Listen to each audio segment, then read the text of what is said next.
And welcome back. Do you trust your government? Do you trust the European Union? Do you trust NATO?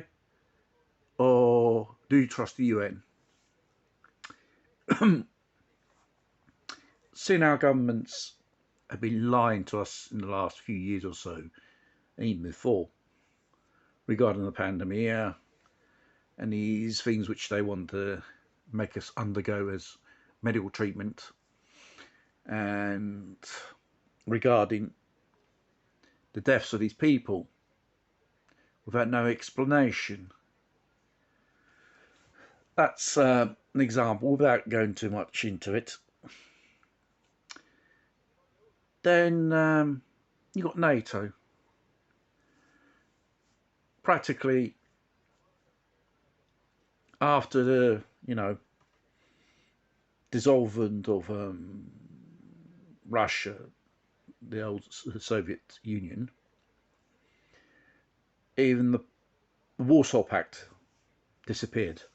But NATO is still around, and NATO throughout the years continued to go eastwards, colonising and militarising other countries which were under Soviet control through the Warsaw Pact. And we'll come to the point they're knocking on the doorstep of Russia through Ukraine, the battle. It's a war for dominion, not a war to liberate the people of Ukraine. Ukrainian people are practically they are victims of this proxy war, which the European Union approved by sending in weapons, and escalating things, and used against civilians in those regions. And you got the European Union, which is all behind this. Instead of negotiating for peace, they want to sanction and they want to send more weapons. And so far, what has it brung? The war's still on. Russia's still getting more richer. And the European Union, the countries in that union, run the risk of an economical collapse. Then you've got European Union interfering with member states at their sovereignty, their domestic affairs.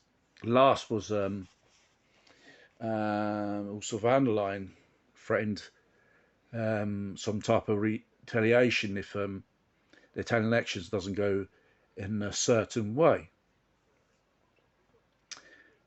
And you got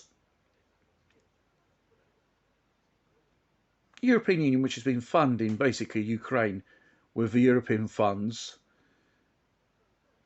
a corrupt government through European taxpayers, and then afterwards we got the same people who interfere with other countries which are not members, like recently Tanzania and Uganda, the pipeline saying it doesn't respect net zero. Are these African countries in the European Union? No. Even if they were, you could not interfere in their domestic affairs. Who the hell are you to investigate? Stick your nose in. And you got the UN, instead of having the two parties at war at the negotiating table, practically they got them voting sanctions against Russia and continue supporting Ukraine and Zelensky's regime with money and weapons. It's not a good way of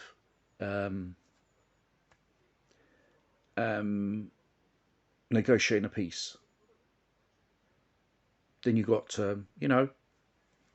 Zelensky saying, no, the conditions are gives back which the territories which they conquered, Russia and Crimea. No, they lost forever, mate. You got no bargaining leverage. You're the losing party. You're just lucky you still got a country. what's left of it, seen 25% say bye-bye, we go with the Russians, which they democratically voted.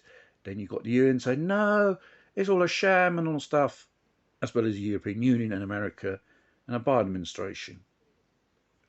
It's just a bunch of hypocrites, these institutions, they are.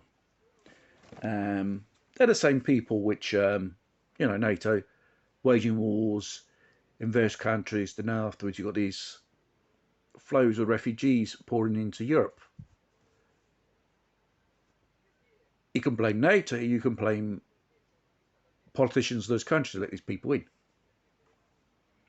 If it didn't created war in these countries, if you really, really wanted to help these people, you don't put them in slavery and steal their resources.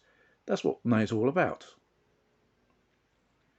They are international bullies in uniforms, legitimised to do anything illegal, violating international laws and treaties. So these institutions get reformed, or in the end, they get dissolved because they don't represent the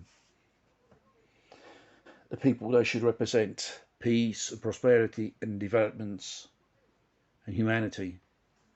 They represent evil, greed, and conquer, just like any type of tyrant regime.